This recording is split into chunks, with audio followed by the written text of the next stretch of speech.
শাহজাহান শেখ গ্রেফতার হয়েছে। প্রশ্ন থেকে যাচ্ছে, শাহজাহান শেখ গ্রেফতার হলো না অ্যাডজাস্ট করলো, না সারা রাজ্যে যেভাবে কোর্ট থেকে শুরু করে অপোজিশন থেকে গভর্নর থেকে সাধারণ মানুষের সমালোচনার শিকার হচ্ছে রাজ্য সরকার। 56 দিনের মাথায় গ্রেফতার শেখ শাহজাহান। আপনাদের মনে থাকবে 5ই জানুয়ারি রেশন দুর্নীতির তদন্তে গিয়ে সন্দেশখালীতে তৃণমূল নেতা শেখ শাহজাহানের বাড়িতে গিয়ে বর্বর আক্রমণের শিকার হয়েছিল ইডি এবং সিআরপিএফ। সেখানে সাংঘাতিক ঘটনা ঘটেছিল এবং সেখানে আক্রান্ত হয়েছিল যে সংবাদ মাধ্যমটাও। শেষে গ্রেফতার, সন্দেশখালীর ঘটনা ঘটে যাওয়ার 56 দিনের মাথায় গ্রেফতার হলেন শেখ শাহজাহান। অবশেষে 56 দিন পরে গ্রেফতার সন্দেশখালী কাণ্ডের মাস্টারমাইন্ড শেখ শাহজাহান। শেখ শাহজাহানের গ্রেফতারির দাবিতে গোটা সন্দেশখালীতে আগুন জ্বলেছিল, রীতিমতো অগ্নিকম্প হয়ে উঠেছিল পরিস্থিতি। মহিলারা বাড়িতে বেরিয়ে এসেছিলেন, গ্রামবাসীরা বেরিয়ে এসেছিলেন। একাধিক অভিযোগ এই শেখ শাহজাহানের বিরুদ্ধে, নারী নির্যাতন থেকে শুরু করে জমি দখল, ভেড়ি দখল, এই একাধিক অভিযোগ ছিল এই শেখ শাহজাহানের বিরুদ্ধে। 5ই জানুয়ারি ইডি আধিকারিকরা রেশন দুর্নীতির তদন্ত করতে পৌঁছেছিলেন শেখ শাহজাহানের সন্দেশখালীর বাড়িতে। আর সেখানেই গিয়ে ইডি অফিসারদের উপর হামলার ঘটনা ঘটে। শেখ শাহজাহানের যারা সঙ্গী, যারা অনুগামী, তাদের উপরে তারা হামলা চালায় ইডি আধিকারিকদের উপর, এমনটাই অভিযোগ ছিল। আর সেই ঘটনার 56 দিনের মাথায় শেখ শাহজাহানকে গ্রেফতার করলো পুলিশ। খবরের মাধ্যমে জানতে পারলাম শাহজাহান শেখ নাকি স্বীকার করেছেন ইডি যেদিনকে এসেছিলেন তিনি গ্রেফতার হয়ে যেতে পারেন, এই আশঙ্কা ইডির উপরে হামলার তিনি নাকি নির্দেশ দিয়েছেন। এবার তারা কোথায় যাবে? তৃণমূলের সেই সমস্ত মুখপত্র টাইপ যারা আছেন, যারা নেতা আছেন, যারা বলেছিলেন স্বতঃস্ফূর্তভাবে জনরোষের শিকার হয়েছিল ইডি, যে বলেছিলেন ওই দিনকে তো আমার মনে হয় শাহজাহান ওখানে ছিল না, শাহজাহান এর সাথে যুক্ত নাই, যারা বলছিলেন তারা জবাব দিতে পারবে তো বাংলার মানুষের কাছে? বাংলার মানুষ জানতে চায় এই ধরনের যারা ক্রিমিনাল মাইন্ডেড আছেন, যে যারা সমাজ বিরোধী, তাদেরকে বাঁচানোর জন্য জনরোষ কখনো বলেছ, কখনো বলেছে উনি ওখানে ছিলেন না। আর আজকে শাহজাহান শেখ নাকি স্বীকার করছে যে তার সে আতঙ্কিত হয়ে গিয়েছিল, সে অ্যারেস্ট হয়ে যেতে পারে, ওই জন্য তিনি নাকি নির্দেশ দিয়েছিলেন আক্রমণের। সময় এসেছে বাংলার মানুষের কাছে, দেখুন কারা এই সমাজ বিরোধীদেরকে লালন পালন করছে।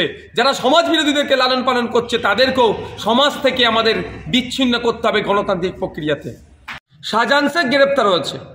প্রশ্ন থেকে যাচ্ছে, শাহজাহান শেখ গ্রেফতার হলো না অ্যাডজাস্ট করলো, না সারা রাজ্যে যেভাবে কোর্ট থেকে শুরু করে অপোজিশন থেকে গভর্নর থেকে সাধারণ মানুষের সমালোচনার শিকার হচ্ছে রাজ্য সরকার, তার জন্য ড্যামেজ কন্ট্রোল করা হলো, না বলির বাঁকড়া শাহজাহানকে বানানো হচ্ছে, যত বেলা গড়াবে বোঝা যাবে।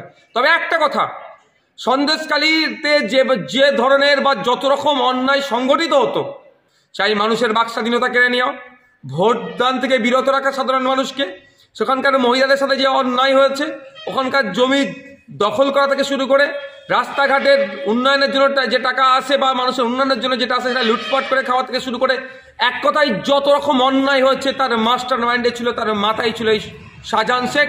আর এদের হ্যান্ডস হিসাবে শিবু, উত্তম, আরও যারা আছে তারা এগুলোকে বাস্তবায়ন করতো। আজকের অ্যারেস্ট হওয়ার পরে সন্দেশকালীন মানুষ কিছুটা হলো স্বস্তির নিঃশ্বাস পেয়েছে। এখন প্রশ্ন আমার মন থেকে জাগছে, এরা বিচার পাবে তো?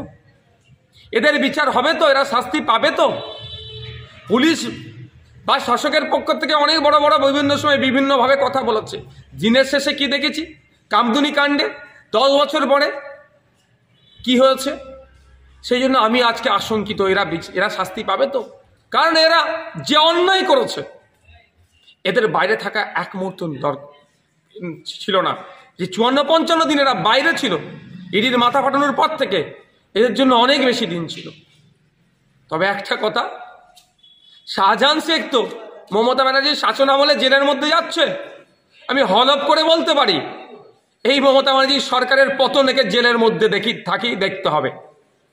এর কোনো ক্ষমা করার জায়গা নেই। এরা যেভাবে অন্যায় করেছে সাধারণ মানুষের সাথে, এদের 1 ইঞ্চি অন্যায়দেরকে বরদাস্ত করা যায় না, ক্ষমার এরা যোগ্য নয়। তবে একটা কথা, আরও যে সমস্ত শাহজাহান টাইপস আছেন, শিবু, উত্তম টাইপস আছেন, তারা সতর্ক হন।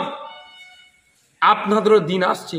আপনারা মানুষের সাথে 2021-এর পর এবং 21-এর আগেও, ভোটের আগে ভোটের পরে যে অন্যায় করেছেন, অনেকের নটোরিয়াস ক্রিমিনাল লিস্টের নাম আছে, অনেকে বাড়ি ভাঙচুর করেছেন, জেসিবি দিয়ে বাড়ি ভাঙচুর করেছেন, লোকের জমিকে জেসিবি দিয়ে খনন করে পুকুর বানিয়ে দিয়েছেন, মহিলাদের সাথে অন্যায় করেছেন, শাসকের আছেন বলে সেই ক্ষমতার দম্ভ দেখিয়ে অনেক অন্যায় করেছেন। আপনাদেরও দিন আসছে, আপনাদেরকেও জেলের ভাত খাওয়ানো হবে, প্রস্তুত থাকুন।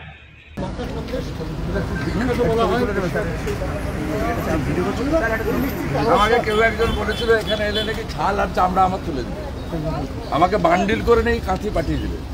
ওই জন্য আমি সরবেরিয়া এসে মিষ্টি খাচ্ছি। এবং আমরা দেখছি সাধারণ মানুষকেও আপনি মিষ্টি খাওয়াচ্ছেন।